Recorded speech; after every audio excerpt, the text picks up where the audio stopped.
Bom dia, amém? Vamos ficar de pé, vamos orar? Will, Tawane, Samuel. Linda.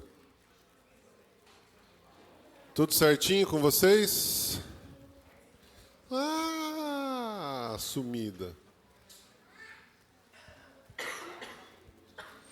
Ô, Amily, como é que tá o noivado? Ah, então tá bom. Vamos orar? Pai, nós te agradecemos por esta manhã maravilhosa.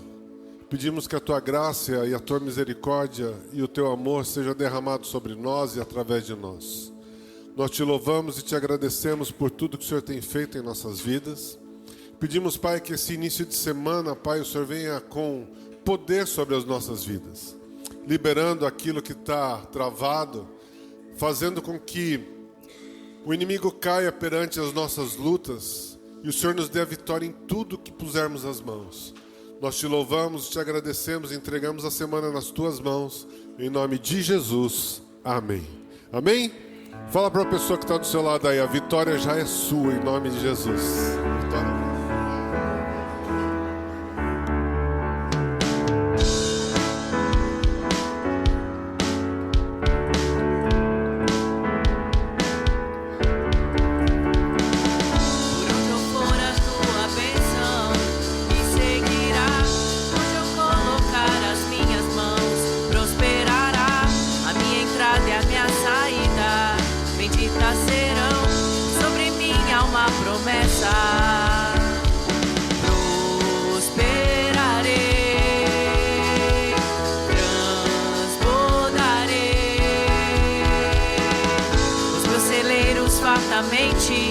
Se encherão, a minha casa terá sempre tua provisão.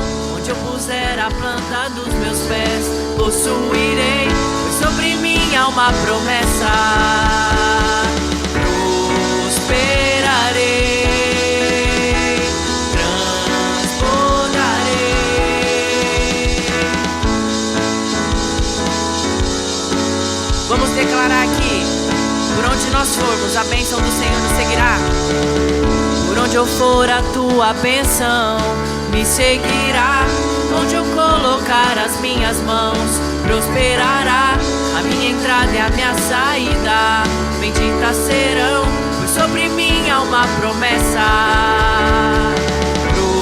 Prosperarei, transbordarei.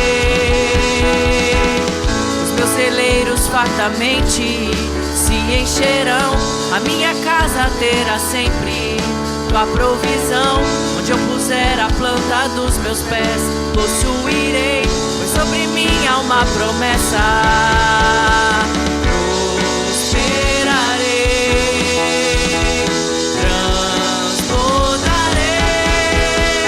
Para a direita, para a esquerda, na minha frente, para trás, para a direita, para a esquerda, na minha frente e para trás, por todo lado.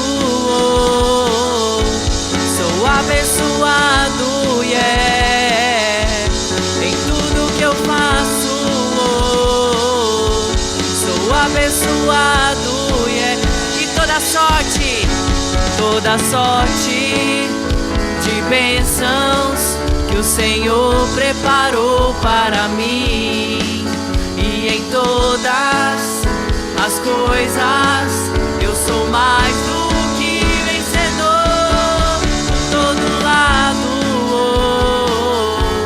sou abençoado, yeah, em tudo que eu faço. Sou abençoado, yeah.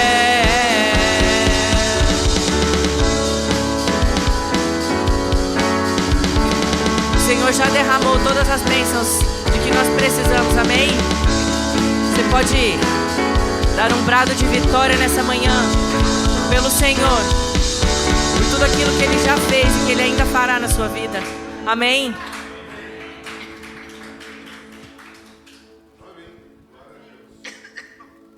Pode sentar um pouquinho.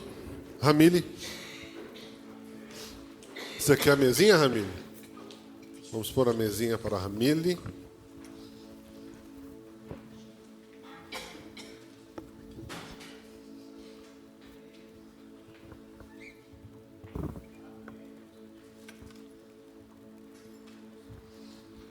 Bom dia.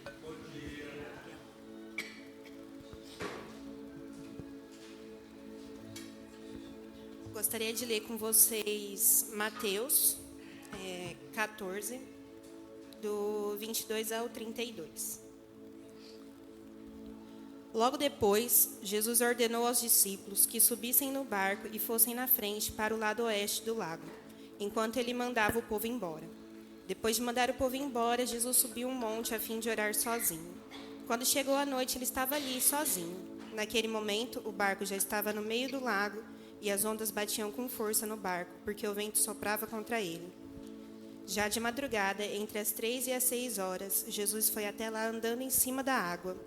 Quando os discípulos viram Jesus andando em cima da água, ficaram apavorados e exclamaram: "É um fantasma!" E gritaram de medo. Nesse instante, Jesus disse: "Coragem, sou eu, não tenham medo." Então Pedro disse: "Se é o Senhor mesmo, mande que eu vá andando em cima da água até onde o Senhor está." "Venha," respondeu Jesus. Pedro saiu do barco e começou a andar em cima da água em direção a Jesus.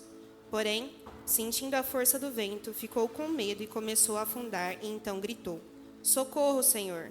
Imediatamente Jesus estendeu a mão, segurou Pedro e disse: "Como é pequena a sua fé, por que duvidou?" Então os dois subiram no barco e o vento se acalmou. O que tem te causado medo? Qual tempestade tem feito você tirar os olhos do Senhor? Deus nos chama para andar sobre as águas. Precisamos entregar todas as nossas preocupações a Deus, pois Ele cuida de cada um de nós.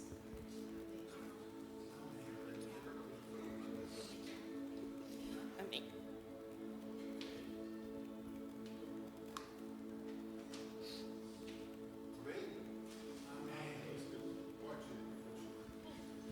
Amém. Você pode se colocar de pé?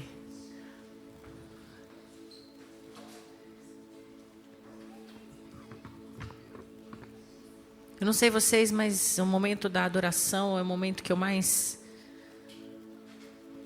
gosto, particularmente, do culto. Porque é o momento que a gente consegue se conectar com o Pai.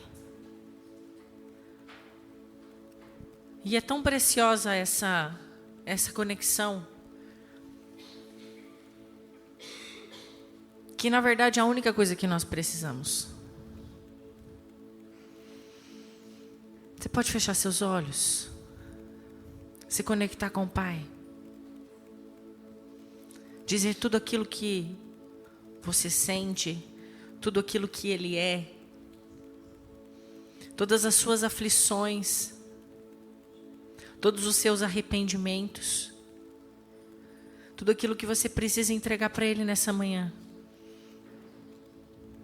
Comece a falar com Ele. Não há lugar onde nós possamos nos esconder da presença do Senhor. Ele nos alcança onde nós estivermos.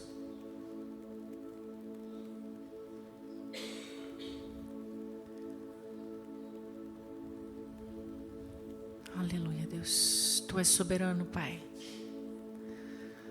Tu és um Deus maravilhoso. Obrigada pela Tua graça, Deus. Obrigada pelo Teu renovo. Obrigada porque o Senhor tem cuidado de nós. Obrigada, Pai, por essa igreja, Deus. Obrigada. Obrigada porque aqui temos encontrado da Tua palavra, Deus. Temos encontrado da Tua direção. Obrigada por cada um dos irmãos que estão aqui reunidos, Deus, no Teu nome. E a Tua palavra diz que onde um ou mais estiverem reunidos, o Senhor ali estará.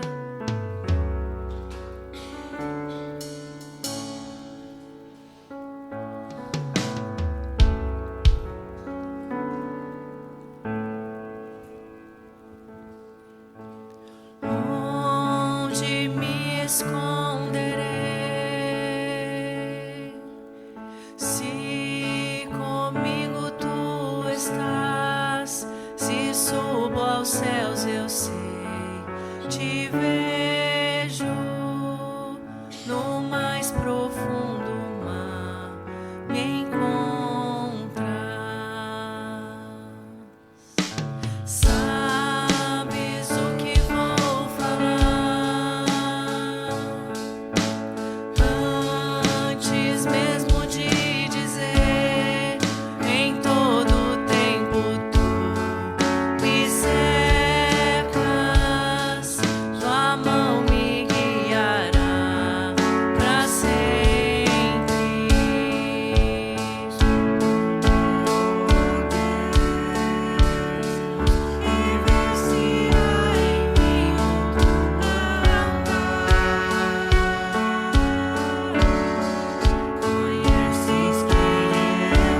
Pai, mesmo que nós pudéssemos contar as areias do mar, as areias da praia, Deus, as águas do mar, nós não poderíamos, Deus, descrever tudo aquilo que o Senhor tem para nós. Os teus planos para nós, Deus, são muito maiores e melhores que os nossos. Mesmo se eu puder contar toda a areia que há no mar, é impossível compreender os teus pensamentos ao meu respeito. Mesmo se na escuridão eu tentar me esconder, nada pode te deter. Transformaria a noite em dia. Mesmo se eu puder contar toda a areia que há no mar, é impossível compreender os teus pensamentos ao meu respeito. Mesmo se na escuridão eu tentar me esconder, nada pode te deter. Transformaria até noite em dia. Nunca houve amor igual ao teu. Você pode declarar que nunca houve amor igual ao dele. Nunca houve amor igual ao teu. E ele me formou. E me formou. Trouxe a vida e me chamou pelo nome. Nunca houve amor igual ao teu.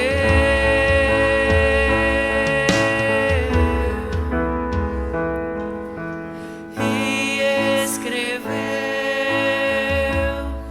os meus dias quando nenhum existia. Nunca houve amor igual ao teu.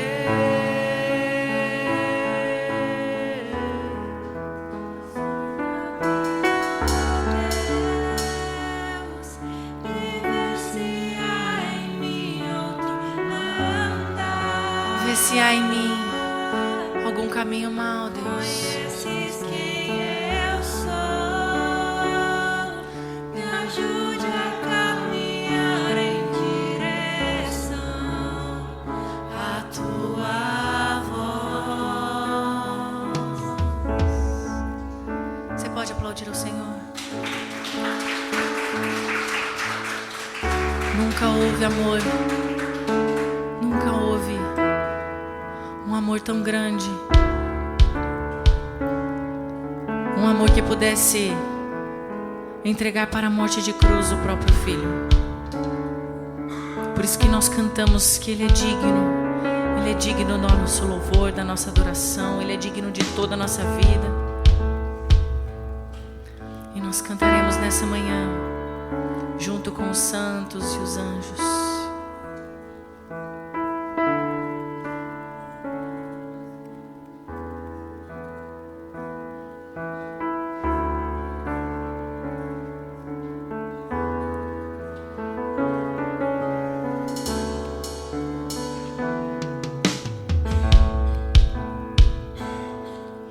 Os santos e os anjos se prostram aos seus pés. Os anciãos rendem suas coroas ao Cordeiro e a Ele cantam: Tu és digno de tudo.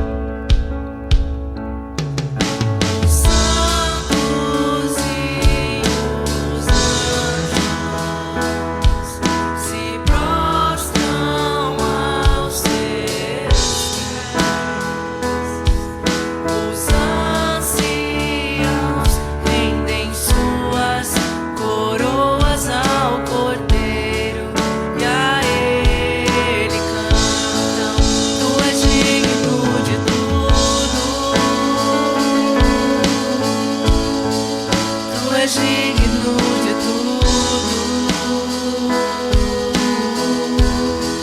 pois tudo vem de ti e tudo é para ti.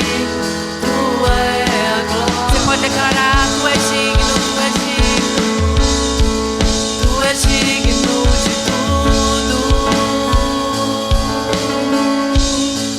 tu és digno de tudo,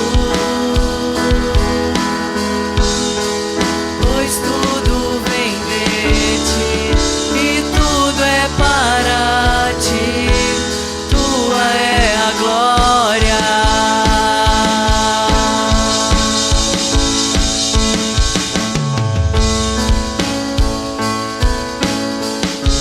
Que a nossa adoração possa subir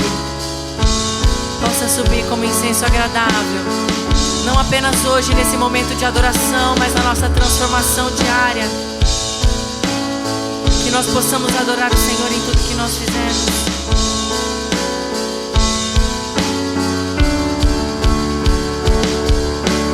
Dia e noite suba de nossa adoração.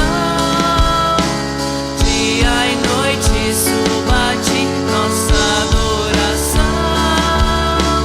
Dia e noite suba de nossa adoração. Dia e noite suba de nossa adoração. E dia e noite suba de nossa adoração. Dia e noite suba de nossa adoração. Dia e noite suba de nossa adoração. Dia e noite suba de. Tu és digno de tudo. Tu és digno de tudo, pois tudo vem de ti e tudo é para ti. Tua é a glória e tu és digno. Tu és digno de tudo. Tu és digno de tudo, pois tudo vem de ti e tudo é para ti. Tua é a glória.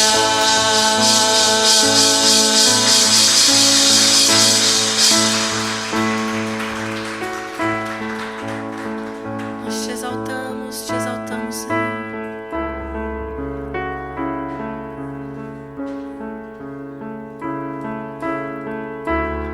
Será que você pode levantar suas mãos e dizer: nós te exaltamos, Deus. Te exaltamos,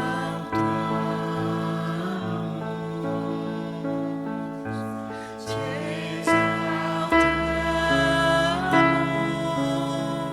exaltamos, te exaltamos,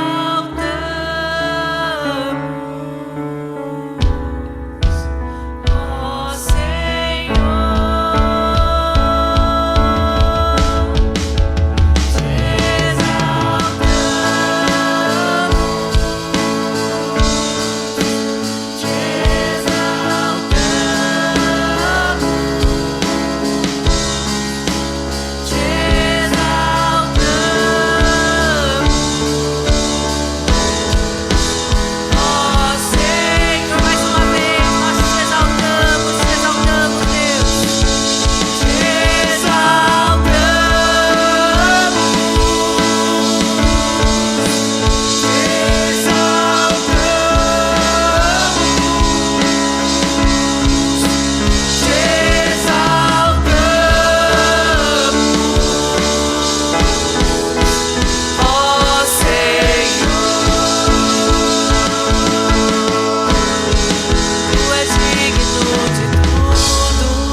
todo louvor, toda adoração, Deus. Todas as nossas palmas, Deus, sejam a Ti.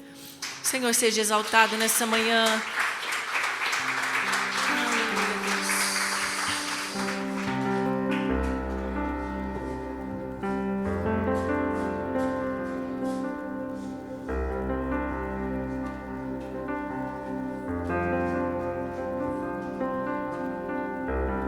Ao que venceu a morte, ao Criador da vida, mudou a minha sorte. Quando não vi saída, Tu és Deus. Quem sou eu pra negar o Teu poder?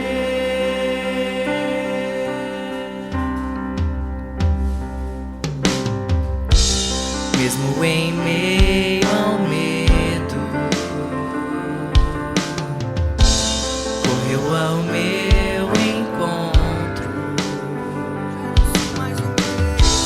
Já não sou mais o mesmo. Tenho um novo canto.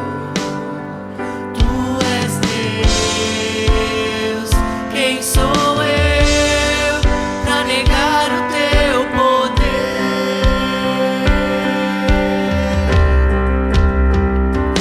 A Ele que me enxergou, a Ele que me resgatou, toda a honra, toda a glória. A Ele que comigo estás e nunca me abandonará, toda a honra, toda a glória. Tu és Deus. Quem sou eu pra negar o Teu poder? O Teu poder. Tu és Deus. Quem sou eu pra negar o Teu poder? O Teu poder. E a Ele que me enxergou, a Ele que me resgatou, toda a honra, toda a glória. A Ele que comigo está e nunca me abandonará, toda a honra, toda a glória. E Tu és Deus.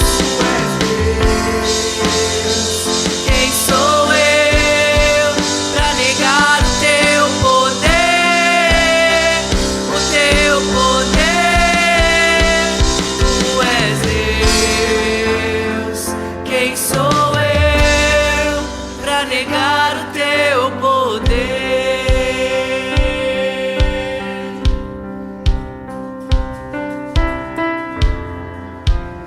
Como nós te amamos, Jesus. Nós queremos declarar o nosso amor por Ti, Deus.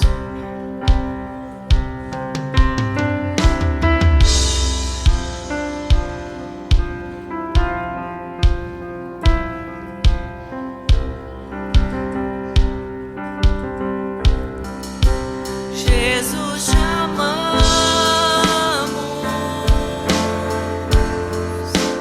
Como te amamos. Te adoramos de coração. E Jesus, te amamos. Jesus, te amamos.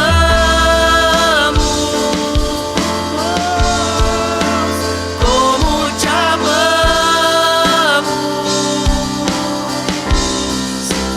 Te adoramos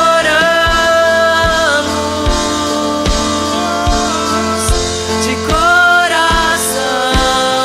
E nós te amamos, Jesus. Jesus, te amamos.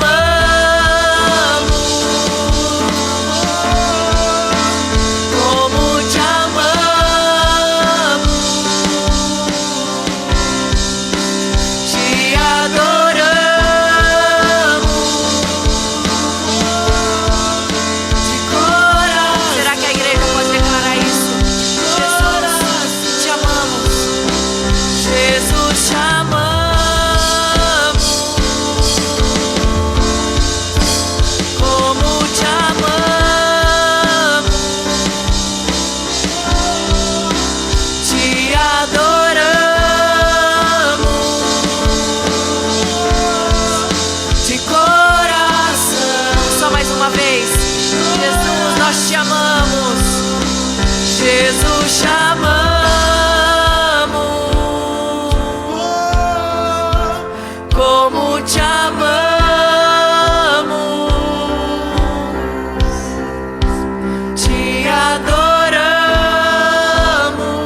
glória, todo louvor.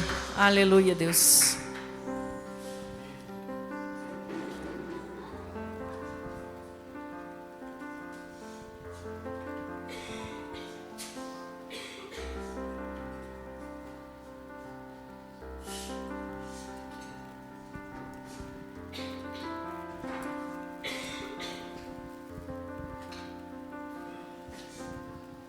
Você pode se sentar?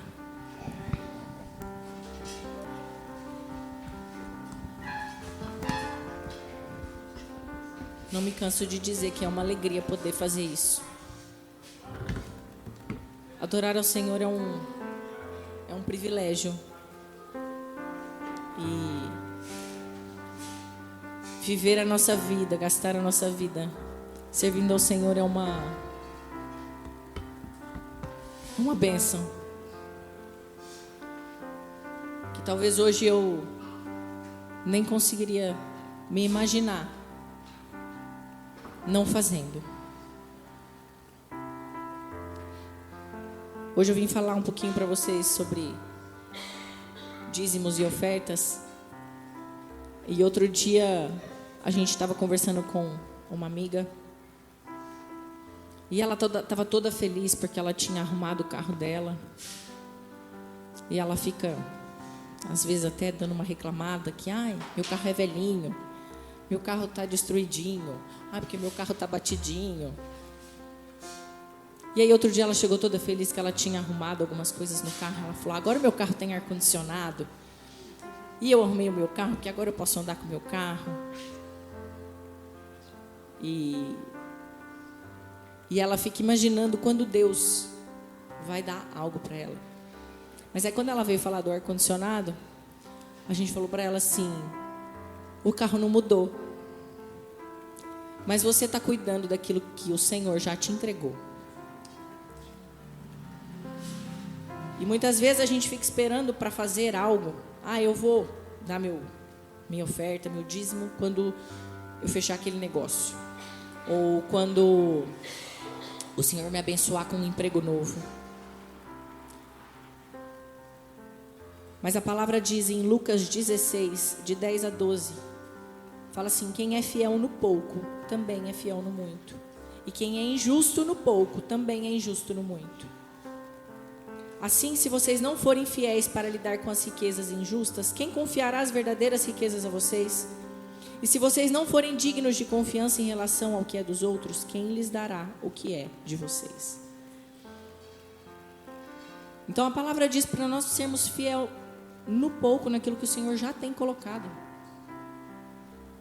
E quantas vezes nós somos ingratos e infiéis, porque o Senhor já nos deu.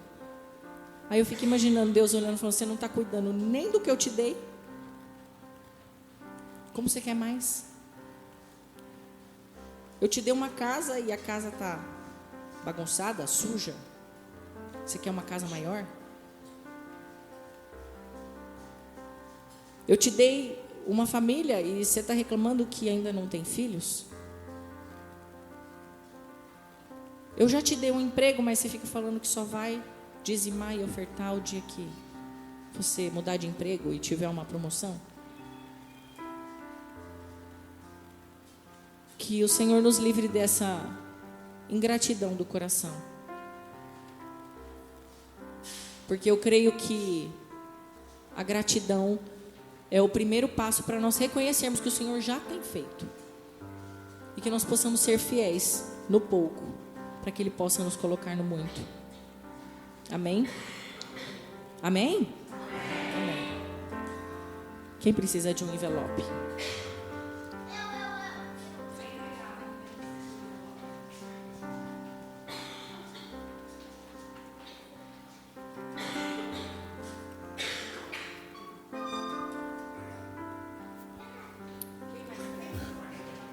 Lá no fundo.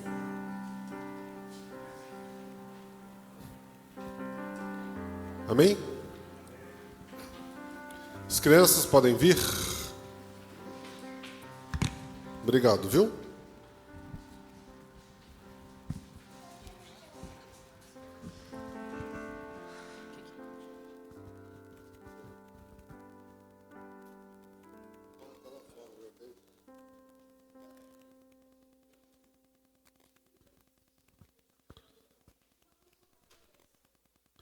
Amém? Estenda sua mão para cá, vamos orar? Pai, eu te louvo e te agradeço por estas crianças. O Senhor tem dado a oportunidade de nós plantarmos uma semente no coração de cada uma delas. Que o teu amor e a tua graça, Pai, seja resplandecente na família deles e que eles possam ter os seus pais como exemplo de vida. Nós te louvamos e te agradecemos no nome santo de Jesus. Amém, amém e amém. Tia Thalita hoje? Ih, hoje está fácil lá, hein?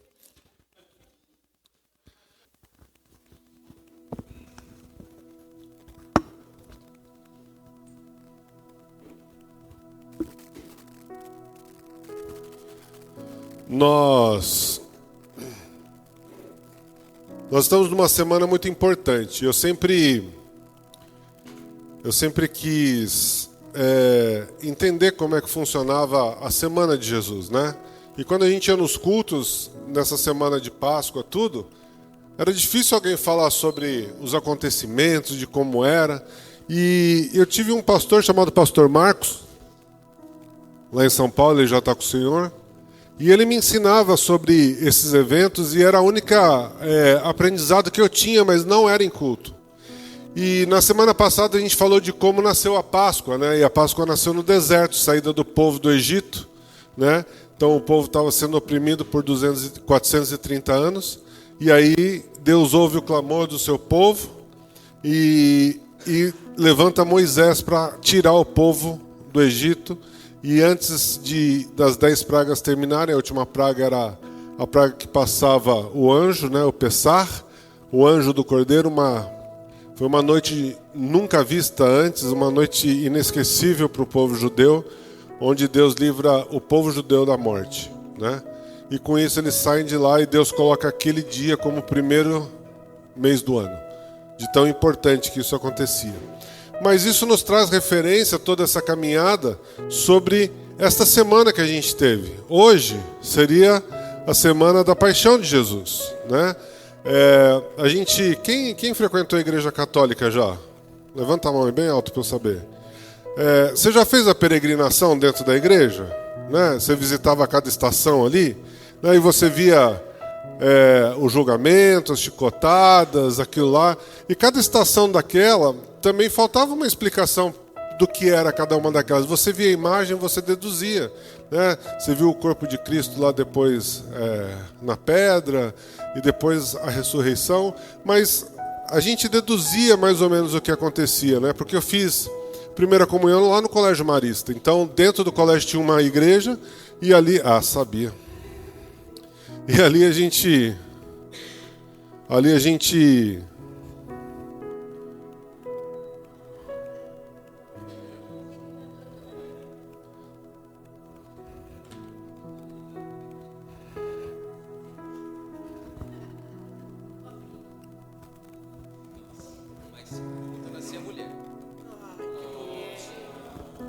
Pronto.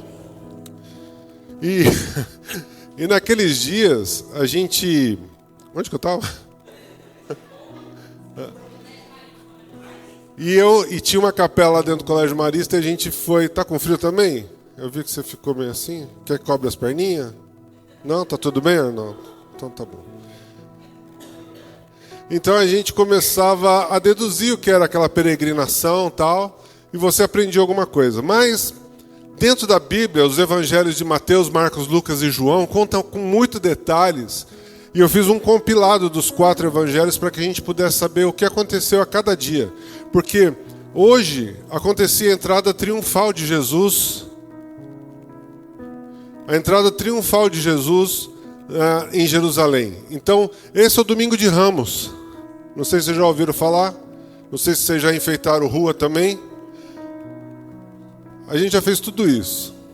Era uma miscelânea lá em casa. Ao mesmo tempo que a gente ia receber os espíritos de noite, a gente ia enfeitar as 7 capelas lá. Era muito bom. Tinha banco com o nosso nome dentro das 7 capelas, tinha um monte de coisa. Então, a gente participou de tudo isso, mas eu não via ninguém explicando direito o que era. Já subi aquelas escadas de joelho. Gente, são coisas que a gente vê numa procura infundada a fim de procurar uma fé, de preenchimento de um coração, mas o único que consegue preencher tudo isso é Cristo Jesus. Você pode ir atrás de qualquer coisa, se não tiver Cristo, você não é preenchido de verdade. Então, eu quero falar para vocês que Mateus, Marcos, Lucas e João fala sobre esse domingo de Ramos, que é a entrada triunfal de Jesus. E ele entrou na cidade de Jerusalém montado num jumentinho. E enquanto ele entrava em Jerusalém em direção ao templo, muitos estendiam as suas vestes e os ramos das árvores pelo caminho. E neste evento há uma nítida ligação com a profecia registrada no Antigo Testamento sobre o profeta Zacarias, que eu quero ler para vocês, Zacarias 9:9. Zacarias profetizou exatamente sobre esse acontecimento. Ele falou sobre o rei, justo e humilde, que traria salvação e que viria montado num jumentinho. Então abra aí Zacarias 9:9.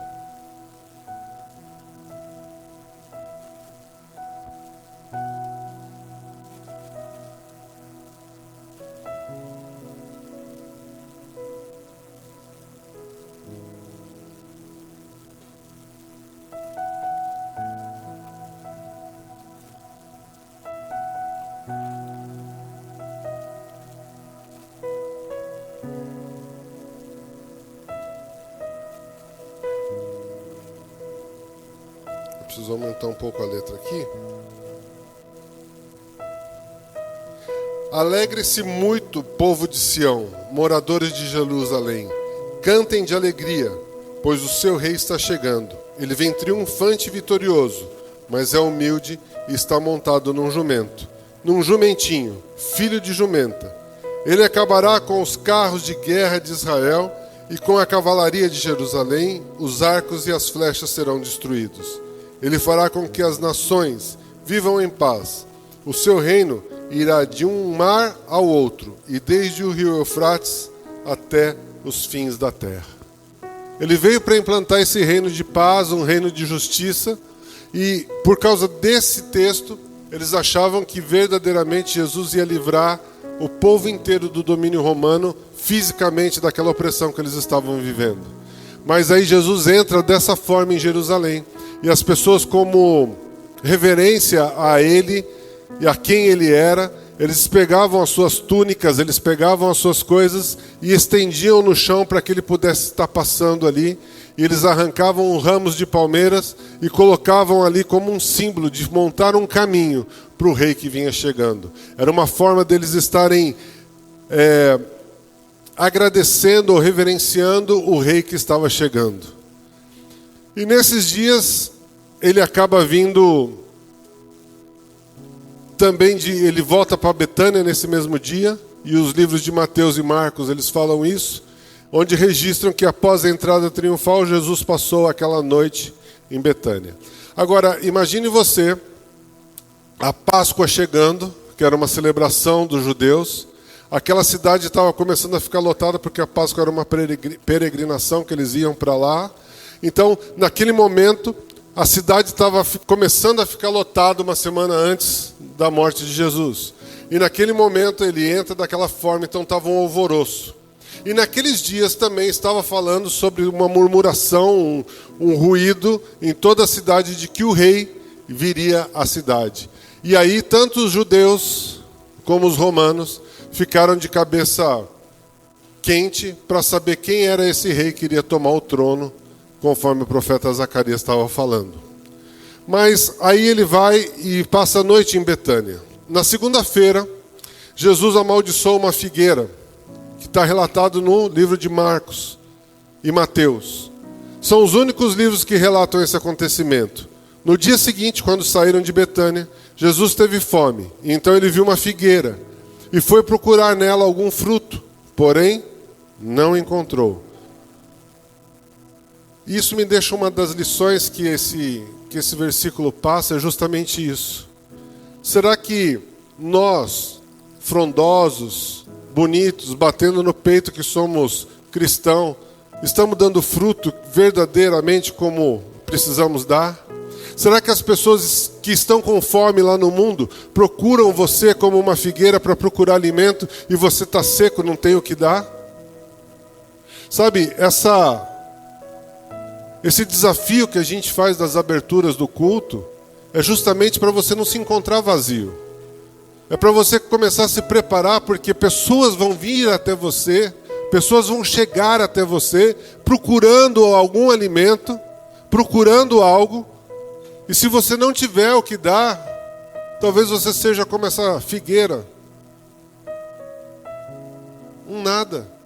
Uma figueira que não tinha fruto, porém frondosa, bonita, com vestes elegantes, indo aos cultos de domingo, nos estudos de quarta, mas sem nada para alimentar as pessoas.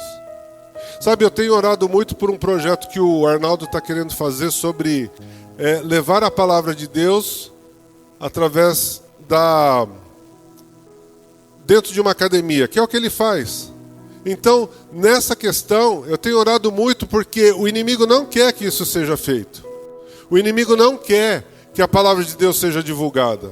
Principalmente em lugares onde existe um público que normalmente não busca a Deus. Você tem, mas é tudo agente secreto. Ninguém fala abertamente de cristianismo, de Jesus, de que Ele pode libertar, que Ele pode salvar, curar. Né? A gente está ali para preparar o templo. E pouco se fala sobre esse templo. E eu vejo que muitas vezes tem alguns entraves que estão acontecendo ali, mas é espiritual, mas vai desencadear isso daí. Deus vai abrir esse céu, vai abrir essa porta, e Ele vai conseguir esse projeto de levar para muitas pessoas a palavra de Deus. São pílulas, que a gente fala, pílulas rápidas, 30 segundos, 40 segundos, com um tema que a Bíblia traz. Sobre filhos, né? Honra teu pai e tua mãe, para que se prolonguem os seus dias sobre a terra. Tem uma versão que fala assim, respeita teu pai e tua mãe, senão ele te quebra no meio. Mas o que a gente precisa entender é que nós precisamos entender que o Evangelho precisa ser encontrado dentro de nós. Cristo precisa ser encontrado dentro de nós. Porque senão nós somos como essa figueira que é seca e acaba Jesus amaldiçoando ali. E naquele mesmo momento, no dia seguinte, quando saíram de Betânia, Jesus teve fome, então ele viu aquela figueira e foi procurar nela algum fruto. Será que pessoas estão indo até você procurar algum fruto e não têm encontrado? Somos bonitos, mas sem conteúdo nenhum, infrutíferos. Somos apenas uma casca. Nesse mesmo dia, nessa segunda-feira, Jesus faz a purificação do templo, que está relatado em Mateus, Marcos e Lucas. E Jesus expulsa aqueles mercadores que estavam praticando comércio dentro do templo de Jerusalém. E ali, algumas pessoas falam que ele teve um acesso de raiva e descontrole, mas eu vejo que ele teve mais um zelo pelo que Deus tinha colocado no coração dele a respeito do Pai. Naquele momento, o que acontecia? Como era chegada a Páscoa, eles iam ofertar várias coisas. E os mercadores começaram a montar no pátio do templo comércio dessas coisas. Então eles vendiam aves, vendiam frutas, vendiam o carneiro para ser sacrificado, onde o simbolismo do sacrifício que você fazia em oferecer aquele carneiro que tinha 1 ano de idade, sem defeito nenhum, que você havia criado e que era entregue no altar do sacrifício pelos pecados que você havia cometido, que nós havíamos cometido, não era mais assim, era banalizado. O dinheiro fazia com que você pudesse comprar a sua oferta, ir lá e oferecer de qualquer forma.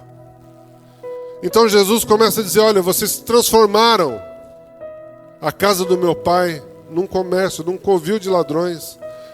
Quando ele fala covil de ladrões, ele estava se referenciando, vocês estão roubando aquilo que é a essência que o meu pai plantou para ser oferecido, e vocês estão roubando essa essência.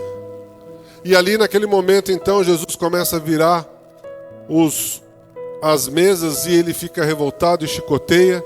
E o Evangelho de Marcos relata que, já parecendo ser tarde, mas não era tão tarde assim, Jesus saiu da cidade de Jerusalém e muito provavelmente ele tenha voltado para Betânia, numa distância de 10 quilômetros, pois no dia seguinte eles viram a mesma figueira que havia sido amaldiçoada e ela estava seca.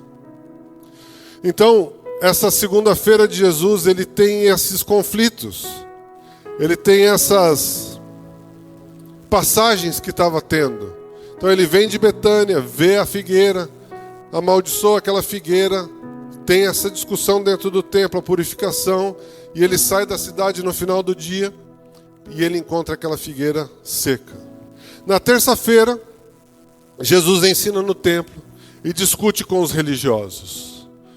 Então o livro de Mateus, Marcos e Lucas diz que ele volta a Jerusalém e Jesus, se dirigindo ao templo, começou a ensinar. E então os príncipes e sacerdotes, os escribas e os anciãos se aproximaram dele para confrontá-lo acerca dos últimos acontecimentos. Eles queriam achar algum motivo para poder prendê-lo. Nesse contexto, Jesus contou algumas parábolas. Parábolas dos filhos.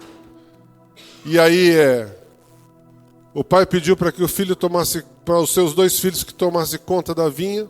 Um disse que sim, eu tomo conta, e não foi. E o outro que disse que não, eu não quero ir, acabou indo porque o outro não foi. Então ele pergunta qual dos 2 filhos fez a vontade do pai. E ele começa a narrar sobre os lavradores maus também. Que o filho vai visitar o lavrador, a vinha que ele havia deixado, e os lavradores matam esse filho, e ele volta, o pai desolado, porque o filho havia sido morto pelos cuidadores da vinha. Depois ele fala sobre as bodas do rei, do filho do rei, e o rei convida todos para participarem, príncipes e todos, eles não vão na festa. Um estava preocupado de visitar um campo que ele havia comprado, o outro tinha compromisso, o outro tinha isso, e é muitas vezes isso que nos rouba da presença de Deus. Às vezes no domingo você vai falar assim, não, mas domingo de manhã eu quero dormir até tarde, porque a semana inteira eu estive cansado. Você pode estar esgotado, mas eu quero te dizer que na presença do Pai você é renovado. Na presença de Deus as forças são reerguidas para você continuar a semana. Quando você entende o que é a palavra de Deus, que ela pode entrar e fazer uma transformação na sua vida, dentro da sua família, dentro da sua empresa, você se renova de tal forma, onde você entende então que a palavra de Deus nada mais é do que uma reverência a tudo que Ele fez. E que se você ouvir e fazer, você tem uma semana abençoada, porque você está seguindo aquilo que o Senhor tem orientado. Mas muitas pessoas vão por compromisso, por status, para tirar o pecado da semana. E ao contrário, sabe, a gente vem aqui para nos prepararmos para enfrentarmos as dificuldades do dia a dia. Se nós entendermos isso, nós vamos estar sempre sendo abençoados. O culto do domingo seria o primeiro dia da semana, é o dia que nós entregamos ao Senhor e nós recebemos instrução para poder combater tudo aquilo que a gente tem durante a semana. Aqui você convive, você tem relacionamento, você pode abençoar um irmão, receber a palavra de alguém, ser abençoado. Você ouve a palavra, a gente presta culto ao Senhor. Nós trazemos os nossos dízimos e ofertas à casa do Pai. Nós consagramos tudo aquilo que tem ficado conosco a Ele. É um dia maravilhoso, mas a gente às vezes está numa rotina tão grande que é domingo. Domingo eu vou na igreja. Domingo eu vou lá. Se der. E normalmente você tem às vezes um convite até melhor no domingo. Você vai para Rifaina, você vai para São Paulo na 25 de março, você vai para não sei aonde. É sempre no domingo. Sabe, mas você precisa de um posicionamento. A sua preguiça não pode ser mais do que o que Deus preparou para você, do que Ele anseia por esse encontro nosso no domingo. Tem hora marcada. Ele está esperando você trazer para Ele uma verdadeira adoração. Ele está esperando você vir e ouvir o que Ele tem para falar através da palavra dEle, para que você possa executá-la durante a semana. Eu não sei se você se apaixonou de verdade por alguém, mas quando eu ligava para a Berta em São Paulo, o coração dela desmanchava. Ela ficava gelada dos pés à cabeça, o coração acelerava, a pressão ia lá 20/15. São as reações do corpo. quando você vai encontrar quem você ama. Sabe, domingo eu me preparo para estar aqui no domingo. E às vezes eu me emociono de falar da palavra de Deus, porque é muito real. Se você vive a palavra dia a dia, você vai ver que é real. É óbvio que você tem teus momentos de crise, teus momentos de dificuldade, de anseio, de ansiedade, de um monte de coisa. Mas se você se basear e buscar apoio na palavra de Deus, você resolve tudo isso. Sabe, não existe nada melhor do que estar na presença do Pai. Não existe nada melhor do que isso. E muitas pessoas acabam trocando. Então, nesses dias, quando as bodas do rei estavam sendo oferecidas para aqueles príncipes, governantes e pessoas importantes da cidade, elas não deram importância para aquilo, de estar na casa do rei. E aí ele começa a abrir para todo mundo, e isso é algo que eu quero falar com vocês, porque é maravilhoso, porque existia uma aliança entre só um povo judeu, e quando Jesus vai fazer a ceia do Senhor, ele abre isso, ele abre a casa do Pai para todos nós, e é por isso que nós estamos aqui, porque nos alcançou a casa do Pai. O desejo de estar era tão grande, o desejo de Deus era tão grande, nós todos podemos participar com Ele em tudo que foi preparado, que Ele entrega o seu único Filho, João 3,16, para que todo aquele que nele crê não pereça, mas tenha vida eterna. E essa nova aliança é aberta aos gentios, é aberta para a população toda, e o véu se rasga e você pode contemplar o que havia lá dentro do Santo dos Santos, e Deus pode olhar você face a face. E isso que é maravilhoso, porque aquilo que estava restrito a um povo, Deus torna isso para todos nós.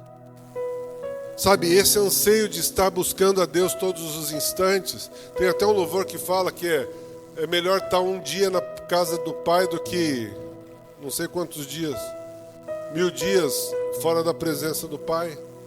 E é verdade. Você pode ver quando você recebe uma bênção, às vezes a gente recebe tantas coisas no dia a dia, a gente não percebe, não agradece a Deus. Muitas vezes nós somos ingratos por muitas coisas. Pequenos detalhes que Deus tem colocado na sua vida, permitido que você faça isso ou aquilo. E você é transformado, você recebe uma bênção, você recebe um livramento. Mas para nós acaba sendo tão comum, tão normal. Eu quero dizer para vocês, isso tem que ser normal na vida do crente, mas a gente não pode tornar isso normal a ponto de não agradecer àquele que nos libertou. Não é obrigação. Ele faz porque Ele nos ama. É normal o crente ser abençoado? É normal o cristão ser abençoado? Mas a gente não pode banalizar essas bênçãos que chegam sobre a nossa casa. Nós não podemos tornar isso tão comum a ponto de não dar importância. Sabe, hoje de manhã eu acordei falando uma frase que eu não sei qual era, e a Berta me perguntou. Falei assim, essa semana vai ser uma semana abençoada. E foi a primeira frase que eu falei a hora que eu levantei. Então, vai ser, porque Ele está no controle de tudo. É para Ele e é por Ele que nós fazemos as coisas, que nós temos um encontro pontual com Ele. Sabe, eu faço questão de começar o culto às 10 horas, porque Ele está aqui. Nós marcamos um horário com Ele. Nós não marcamos às 10 horas porque... Não, às 10 horas. Porque Ele falou, olha, o culto vai ser das 10 horas, começa às 10. Sabe, eu não sei se você tem o costume de se atrasar nos encontros, mas isso é péssimo. Porque se você não consegue cumprir isso no seu dia a dia, você não vai cumprir nunca com Deus. Sabe por quê? Porque você sabe que o culto vai estar rolando, você sabe que ele vai começar com você ou não, e você vai poder pegar a festa no meio. Mas a pontualidade mostra quem é você. No mundo dos negócios, se você tem uma entrevista de emprego marcada para as 10 horas, você vai chegar às 10h15? Sabe, eu canso de ensinar isso lá em casa. Seu compromisso, que hora que é? 2 horas? Você sai de casa 1h30. pode ter imprevistos no meio, mas você precisa ser pontual, porque a pessoa que marcou com você está esperando aquele horário. É necessário. Sabe por quê? Porque na hora que Jesus voltar, Ele não vai te dar um minutinho para você fazer uma oração e você pedir perdão pelo que você fez ou deixou de fazer. Ele vai vir como um ladrão na noite. E vai acontecer em instantes. 2 vão estar na cama, um vai subir, a outra também. Mas a Bíblia fala que um vai ficar. Mas lá em casa eu creio que todos vão subir, amém? Na sua também? Aquele que está no campo, um vai, o outro não vai. Vai ser de repente. Você tem que estar preparado. Eu vejo alguns posts de... É engraçado isso. Como a pontualidade pega em tudo. Cabeleireiro, manicure. Se você chegar atrasada, meu amigo, você atrasa todo mundo. Porque ela está marcando ali de 40 em 40 minutos, que ela sabe que vai fazer. Aí você chega 15 minutos atrasado, ela tem que fazer correndo. Você marca com um personal trainer, é aquele horário, porque depois ele tem outro. Se você marca com alguém dentro de uma empresa, é aquele horário, porque ele já agendou outra pessoa depois de você. Então, é muito importante a gente entender essa pontualidade. Não só nos nossos negócios, mas com Deus também. Você precisa estar ali. E nesse mesmo dia, Jesus vê aquela viúva pobre ofertando. Pobre não, rica, né? Porque ele fica marcado na vida dele aquela oferta que ela dá de 2 moedinhas. E aqueles homens depositando moedas de prata e dando muito, e de repente chega uma senhora viúva e depois coloca 2 moedas ali e ele fala assim: olha, eu garanto a todos vocês que essa senhora viúva deu muito mais do que todos aqui, porque ela deu de tudo o que ela tinha. Sabe, esse dar de tudo que você tem, eu não estou falando só de parte financeira, mas traz isso para a sua vida. Você tem dado de tudo ao Senhor? Você tem dedicado tudo que você tem ao Senhor? Seu trabalho, seus filhos, seus relacionamentos, suas amizades. Você tem dado tudo ao Senhor? Ou você tem dado o tempo que sobra, o dinheiro que sobra?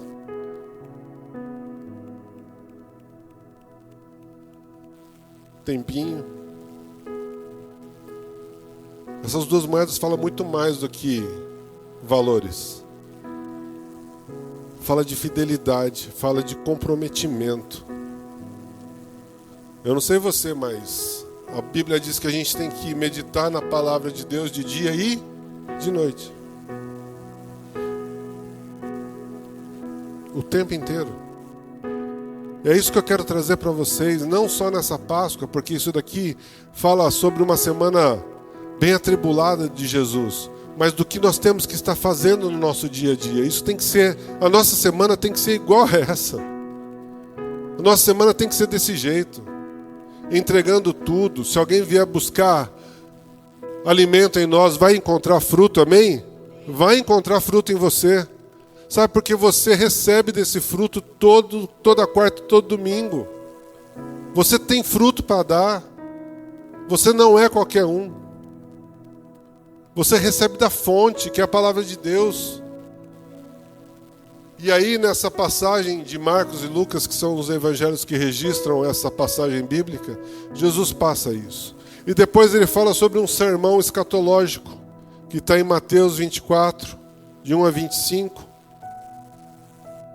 Está em Marcos, de 13. Eu quero ler o de Marcos com vocês. Então abra sua Bíblia em Marcos, capítulo 13.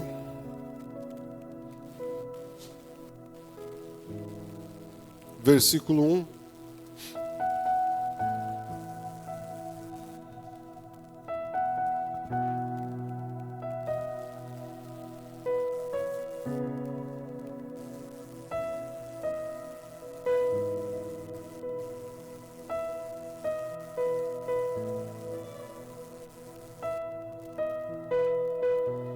E isso acontece na terça-feira quando ele é questionado. E Jesus fala assim: quando Jesus estava saindo do pátio do templo, um discípulo disse: Mestre, veja que pedras e edifícios impressionantes. E Jesus respondeu: Você está vendo esse enorme edifício? Pois aqui não ficará uma pedra em cima da outra. Tudo será destruído. E eu quero trazer um parênteses para o dia de lá. No ano de 70 depois de Cristo, Jerusalém inteirinha destruída. Por mais que você seja sólido, se você não ser perene nas coisas que você constrói, não perpetuar aquilo que está dentro do seu coração, não fica pedra sobre pedra. Um ataque pode derrubar todas as coisas. Você precisa consolidar a palavra de Cristo dentro de você. E aí ele pergunta: Jesus estava sentado no Monte das Oliveiras, olhando para o templo, quando Pedro, Tiago, João e André lhe perguntaram em particular: Conte para nós, quando é que isso vai acontecer? Que sinal haverá de mostrar quando é que todas essas coisas vão começar? E então Jesus começou a ensiná-los e ele disse, verso 5: Tomem cuidado para que ninguém engane vocês. Porque muitos vão aparecer fingindo ser e dizendo: Eu sou o Messias. E enganarão muitas pessoas. Não tenham medo quando ouvirem o barulho de batalhas ou notícias de guerra. Tudo isso vai acontecer, mas ainda não será o fim. Você tem ouvido rumores de guerra? Guerra comercial, guerra física, territorial, mas ainda não é o fim. Uma nação vai guerrear contra a outra e um país atacará o outro. Em vários lugares haverá tremores de terra e falta de alimento. Essas coisas serão como as primeiras dores do parto. Minas, aqui pertinho, está tendo tremores de 2.2, 2.3 direto na escala Richter. Coisas que não tinham antes. Nós tivemos agora em Mianmar um terremoto de 7.7. Destruiu muita coisa lá. Então nós estamos ouvindo os terremotos já há muito tempo, mas não é o fim. Isso é como se fosse o princípio das dores, e as mulheres podem entender isso melhor. Tawane, que passou por isso mais recentemente, deve saber quais são os princípios das dores. Mas não é o fim, é só um começo. Vocês precisam ter cuidado, porque serão presos e levados aos tribunais e serão chicoteados nas sinagogas, por serem meus seguidores. Vocês serão levados aos governadores e reis para serem julgados e falarão a eles sobre o Evangelho. Nós tivemos um estudo de Paulo. Paulo foi levado se a gente comparar com o dia de hoje, ele foi na Câmara Municipal, prestou suas declarações, porque fizeram uma CPI que ele estava falando sobre Jesus. Depois ele foi para a prefeitura. Depois ele foi para o governo de estado. Depois ele foi para o presidente e assim para o cara que tomava conta de tudo lá em Roma. E ele foi dando o mesmo testemunho de como ele foi. Que ele estava indo, que ele perseguia, que ele fazia todas as coisas que fazia um judeu, perseguia os cristãos, e um dia ele se encontrou uma luz, e essa luz falou: quem é? Por que tu me persegues, Saulo? E ele falou assim: quem és tu? Eu falei assim: eu sou o Senhor a quem você persegue, Jesus. E durante 3 dias ele fica cego, e tem uma transformação na sua vida. 10. Pois antes de chegar o fim, o Evangelho precisa ser anunciado a todos os povos. Eu não estou falando a todas as pessoas, todos os povos. Quando prenderem e entregarem vocês às autoridades, não fiquem preocupados antes da hora, como não irão dizer. Quando chegar o momento, digam o que Deus lhe der para dizer, porque as palavras que disserem não serão de você, mas virão do Espírito Santo. Muitos entregarão seus próprios irmãos para serem mortos, e os pais entregarão os filhos, e os filhos ficarão contra os pais e os matarão. Todos odiarão vocês por serem meus seguidores, mas quem ficar firme até o fim será salvo. Eu não sei se você já assistiu o filme Holocausto. Mas ali tinha pai entregando filho, filho entregando pai porque estava cobertando os judeus, porque estava livrando. A lista de Schindler. São filmes legais para você ver que essa passagem aconteceu há pouco tempo. E aí veio o grande sofrimento e Jesus continuou. Vocês verão o grande terror no lugar onde não deveria estar. Então, os que estiverem na região da Judeia, que fujam para os montes. Quem estiver em cima da sua casa, no terraço, que fuja logo e não entre para pegar nada. E quem estiver no campo, não volte para casa a fim de buscar as suas roupas. Ai das mulheres grávidas e das mães com crianças naquele dia.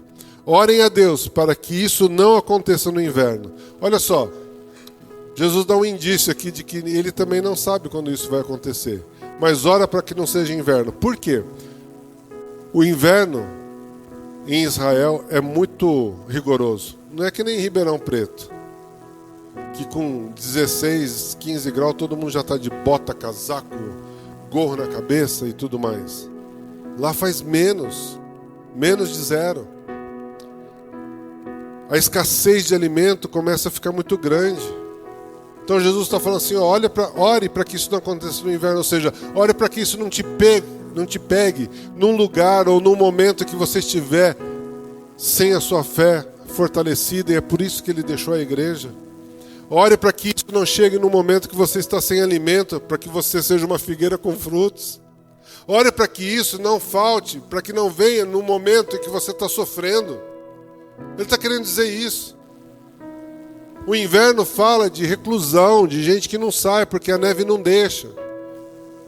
Num ostracismo onde você se fecha em si e não sai para nada. Ore para que isso não aconteça no inverno. Porque naqueles dias haverá um sofrimento tão grande como nunca houve desde que Deus criou o mundo. E nunca mais acontecerá uma coisa igual. Porém, o Senhor diminuiu esse tempo de sofrimento. Se não fosse assim, ninguém seria salvo. Mas por causa do povo que Deus escolheu para salvar, esse tempo já foi diminuído. Portanto, se alguém disser a vocês, vejam, o Messias está aqui, ou o Messias está ali, não acreditem. Porque aparecerão falsos profetas e falsos messias, que farão milagres e maravilhas. Olha, farão milagres e maravilhas. Para enganar, se possível, até o povo escolhido de Deus. Prestem atenção. Eu estou lhe dizendo tudo isso antes que aconteça. Depois daqueles dias de sofrimento, o sol ficará escuro e a lua não brilhará mais. As estrelas cairão do céu e os poderes do espaço serão abalados. E então, o Filho do Homem aparecerá descendo das nuvens, com grande poder e glória. Ele mandará os anjos aos 4 cantos da terra e reunirá os escolhidos de Deus de um lado e do outro do mundo, até todos estarem reunidos. Você é um desses? Nós vamos ficar reunidos? Nós vamos subir com ele?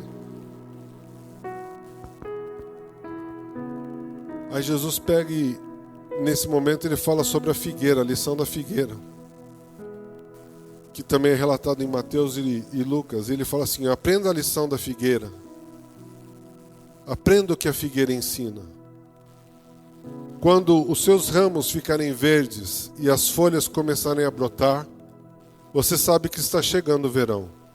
Assim também, quando vier a acontecer essas coisas, fiquem sabendo que o tempo está perto, pronto para começar. Eu afirmo a vocês que isto é verdade. Essas coisas vão acontecer antes de morrerem todos os que agora estão vivos. O céu e a terra desaparecerão, mas a minha palavra ficará para sempre.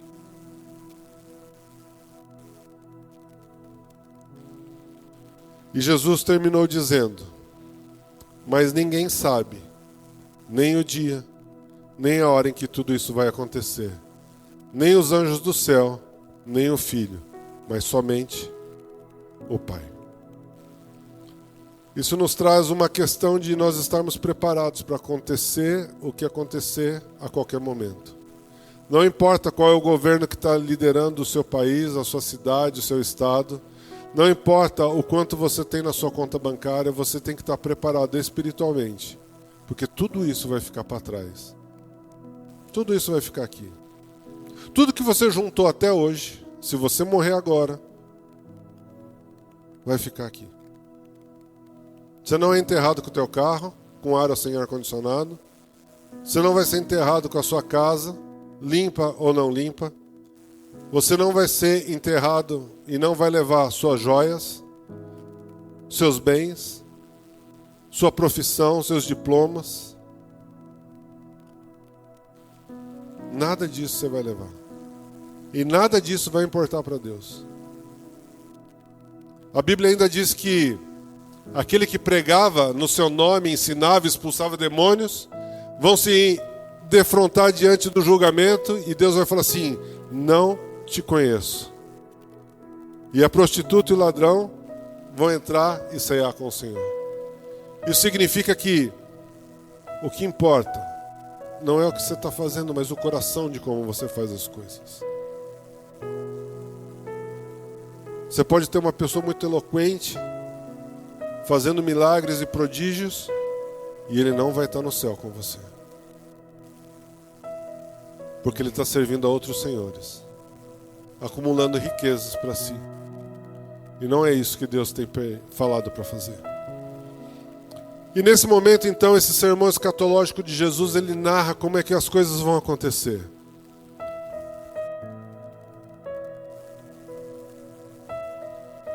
Quarta-feira, o plano para matar Jesus está sendo montado. Os livros de Mateus e Marcos relatam sobre isso. Jesus avisou aos seus discípulos que em 2 dias ele seria entregue para ser crucificado. O mesmo texto nos informa que os príncipes e sacerdotes, escribas e anciãos do povo já estavam se reunindo para planejar a prisão e a morte de Jesus. Isso de tudo que ele fez na terça-feira, de tudo que ele vinha fazendo, milagres e prodígios, sem cobrar nada. Ele sarava e curava os enfermos, restaurava vidas, transformava pessoas, fazia o coxo andar, cego ver, surdo ouvir, os endemoniados eram libertados. E por inveja, por não conseguirem fazer aquelas coisas, eles começaram a tramar a morte desse Messias. Jesus em Betânia, que Mateus, Marcos e João nos relata, na ocasião, uma mulher em um vaso de alabastro, portando um unguento de grande valor, derrama sobre a cabeça de Jesus, e o próprio Jesus relacionou a atitude da mulher como uma preparação do seu corpo para o sepultamento. Eu quero lembrar a vocês que Jesus, quando foi morto, existia um ritual judaico, onde as pessoas banhavam o corpo daquele morto com ervas, com unguento, com perfume, e era colocado dentro do túmulo. Jesus não conseguiu fazer isso. Nós vamos ver um pouquinho mais para frente que assim que a sexta-feira começa e entrava o Shabat, eles tiveram que tirar rapidamente o corpo de Jesus da crucificação, e eles já colocam ele dentro do túmulo que foi dado por Arimateia, e naquele momento ele não consegue. Jesus fala nesse momento: esta mulher me ungiu para a minha morte. Ela tinha algo muito precioso guardado para o seu casamento. Era uma forma da mulher agradecer ao homem no casamento, na noite de núpcias. Ela tinha aquele unguento, e quando eles iam para a noite de núpcias, ela derramava aquele unguento sobre a cama para que aquele perfume pudesse ficar exalando, para que ela pudesse falar para ele: eu guardei este precioso unguento para você, meu amado. E a mulher se entrega ali na noite de núpcias para o seu marido com o que ela tinha de mais valoroso guardado por todo o tempo. Esse unguento essa mulher estava guardando e deu a ele, como honra e glória pelo que ele tinha feito na vida dela. E ela derrama aquele unguento e ele fala: esta mulher. Porque aí começaram a reclamar: a gente podia pegar esse unguento aí e vender, e a gente ia conseguir um dinheiro para dar alimentação. Ele falou assim: para, porque vocês criticam essa mulher. Ela deu o que tinha de mais precioso, ela me ungiu para a minha morte. A conspiração contra Jesus, que está lá em Mateus 26, Marcos 14 e Lucas 22, é aquele momento onde Judas Iscariote foi procurar os príncipes dos sacerdotes com a finalidade de acertar um acordo para entregar Jesus. Quinta-feira, Jesus comemora a Páscoa, ou seja, na noite de quinta-feira. Mateus 26, Marcos 14 e Lucas 22 falam sobre Jesus dar as instruções aos seus discípulos acerca do preparativo da Páscoa, e ele indicou um cenáculo que serviria para a ocasião. Quando já estavam sentados a comer, Jesus falou aos 12 discípulos que o traidor estava sobre aquela mesa. E eles ficaram questionando: sou eu? Porventura sou eu? Porventura sou eu? E aí Jesus lava os pés dos seus discípulos. E esse só está relatado em João. É o único que registra esse episódio em que Jesus lavou os pés dos seus discípulos. A conversa com Pedro. Jesus avisou que diante dos fatos e da sua prisão, o apóstolo Pedro iria negá-lo. E aconteceu. Antes que o galo cantasse: Pedro, você vai me negar 3 vezes. E naquela noite, quando prenderam Jesus, Pedro sai e eles começam assim: você é um deles. Não, eu não sou. Sim, você fala como eles. Não, eu não sou. Sim, você age como eles. Não, eu não sou. E aí o galo canta. O medo da morte, o medo da prisão, faz com que Pedro negue a Jesus 3 vezes. Isso é para mostrar que nós somos falhos diante de pressões, que nós falhamos diante de pressões, mas que nos deixa uma lição de que mesmo que você falhe diante de alguma pressão, diante de algum obstáculo, não é o fim, não é a sua morte. Mesmo que você tenha errado em qualquer momento da sua vida, não é o teu fim, não é a tua morte. Mesmo que alguém errou com você, não é o teu fim, não é a tua morte. Existe um renovo em Cristo Jesus. Jesus consola os seus discípulos naquele momento. Eles estavam abatidos com a notícia de que ele ia ser entregue, que ele ia morrer. E ele falou assim: para. Eu quero dizer que isso precisa acontecer para que todos possam ser alcançados. É necessário que o Filho seja entregue ao matadouro para que a salvação chegue a todos. Jesus orava com seus discípulos. O Evangelho de João registra a oração de Jesus em prol dos seus discípulos. Jesus no jardim do Getsêmani, naquela mesma noite, Marcos, Lucas e João falam sobre isso. Jesus partiu para orar num lugar chamado Getsêmani, e esse lugar era um jardim no Monte das Oliveiras que Jesus ia com frequência ali. E Jesus sai para orar. Quem foi no teatro ontem? Vocês viram lá os 3 dormindo. E aí você vai orar e pede para o teu irmão ficar em vigília por você, e a hora que você volta, dormindo. E assim aconteceu 2 vezes. E naquela mesma noite, Jesus é preso. Pedro corta a orelha de Malco. E aí, Jesus fala para Pedro: para. Quem pela espada fere, pela espada será ferido.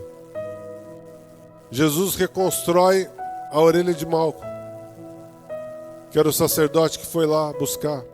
E o mais lindo desse dia é que, por mais que Jesus fosse conhecido, Judas teve que ir lá entregá-lo com um beijo, para que eles pudessem saber quem era o Jesus diante dos fariseus, dos príncipes e do exército romano. E quando eles perguntam: a quem vocês buscam? Jesus pergunta, ele fala assim: é Jesus, quem é? Ele: sou eu. E diz que todos ali caem para trás. E aí eles se levantam, e aí ele é preso e é levado ao sinédrio para ser condenado. E após ser preso, Jesus compareceu perante o sinédrio que buscava alguma acusação contra ele. Pedro nega Jesus naquela noite, depois da prisão. Lucas relata, João relata sobre isso. E a sequência do texto também mostra o momento em que havia várias confusões acontecendo ali, porque os discípulos se espalharam e foram. Sexta-feira.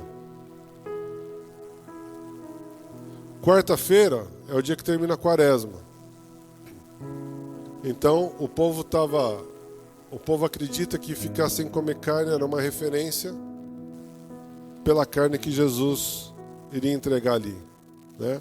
Mas o que ele quer é que você tenha Jesus sempre dentro do teu coração, amém?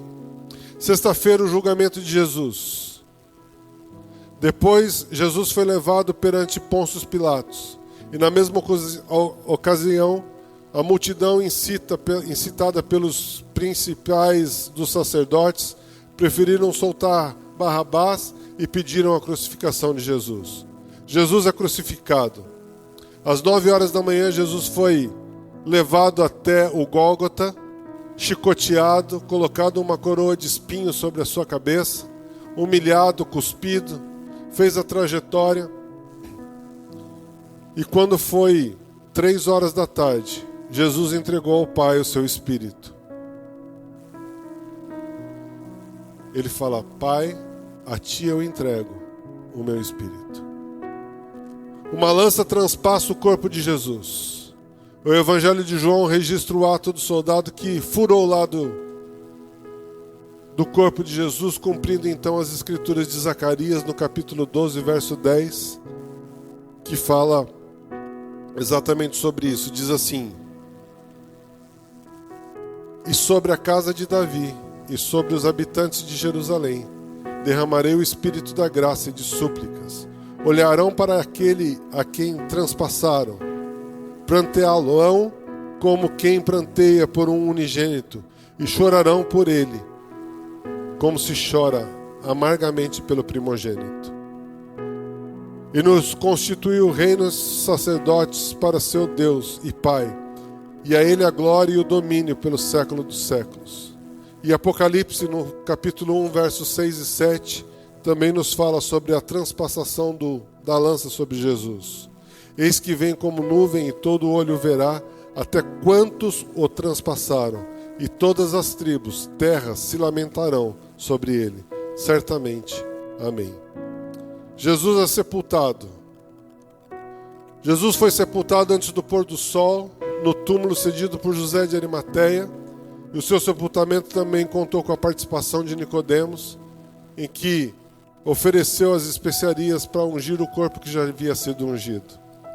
Após a morte de Jesus, durante todo o sábado, houve um prantear em toda Jerusalém. Durante o sábado todo, Jesus permanece sepultado. Seu túmulo foi atentamente vigiado por um dos destacamentos da guarda romana. E no domingo, ocorreu o dia mais espetacular de toda a história. Logo cedo, foram ao túmulo de Jesus e ele já não se encontrava lá. Aquele que foi crucificado na sexta-feira ressurge dos mortos no domingo, e nesse período ele busca a chave da morte para que a gente não tivesse mais a morte, mas pudéssemos ter a salvação e a vida eterna. Jesus ainda aparece para seus discípulos durante 40 dias, relatando e lembrando aos seus discípulos que tudo o que havia de acontecido era para a honra e glória daquele que havia o mandado, e que aquele momento era necessário, mas que eles não deviam esmorecer, porque ele veio para libertar aquele que era cativo. Naquele momento, Maria chega no túmulo e encontra o túmulo vazio e os guardas dormindo. E ela corre, volta e fala para os discípulos: Jesus não está lá. E os 2 anjos aparecem e perguntam: por que está buscando entre os mortos aquele que está vivo? E nesse momento, Jesus cumpre tudo aquilo que ele havia falado que iria fazer. Sem derramamento de sangue não há remissão de pecados. Sem o sofrimento de Jesus, os nossos pecados não seriam perdoados. Aquela relação do sacrifício que havia no Antigo Testamento, de entregar um cordeiro sem defeito, de entregar um cordeiro bom, para ser sacrificado no lugar dos nossos pecados, é cumprido em Jesus Cristo. Ele vai manso como um cordeiro, para que ele possa ser transpassado, humilhado pelos nossos pecados. E nesse momento, os 4 evangelhos descrevem o túmulo vazio.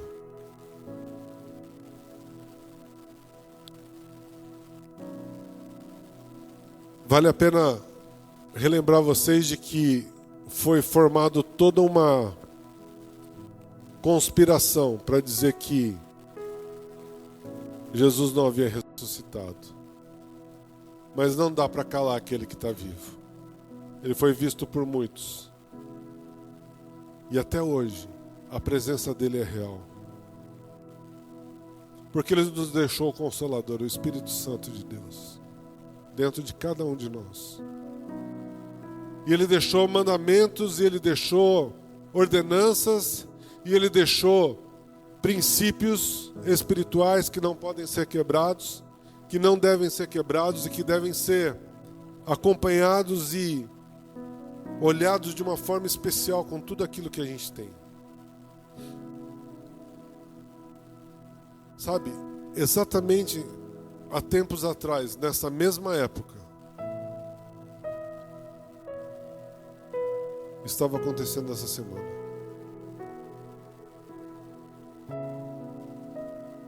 E apesar de parecer que foi uma semana trágica, a vitória veio. Eu não sei qual foi a semana que você passou. Se você cansou, se você deixou coisas para trás, se você teve derrotas, se você teve vitórias. Mas o que eu quero dizer para você é que essa semana vai ser espetacular.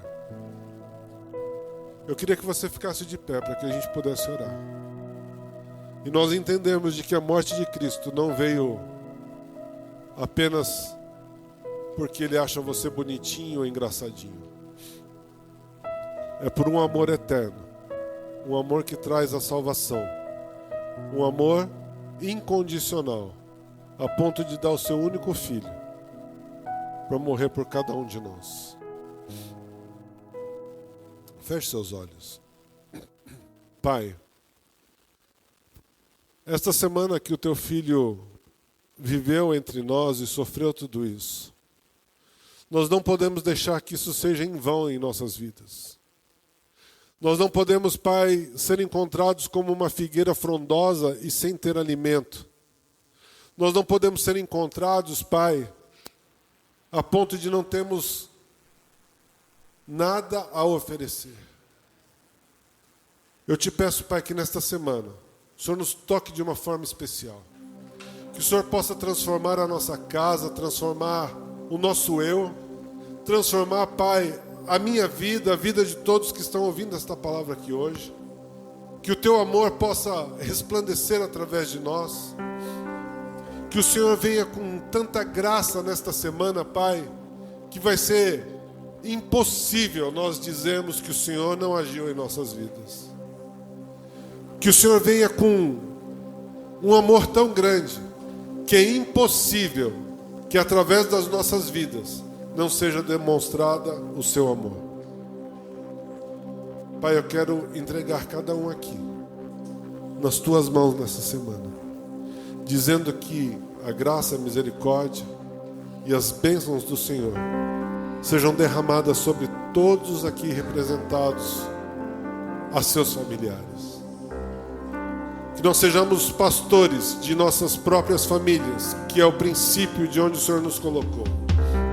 Que nós possamos, com graça, Pai, e amor, transferir a tua instrução. Que com a humildade que o Senhor entrou naquela noite, naquele dia, no domingo de Ramos, nós possamos ter essa humildade de poder entrar nos lugares e declarar o teu nome como único e suficiente Salvador. Pai, eu te louvo e te agradeço, em nome de Jesus.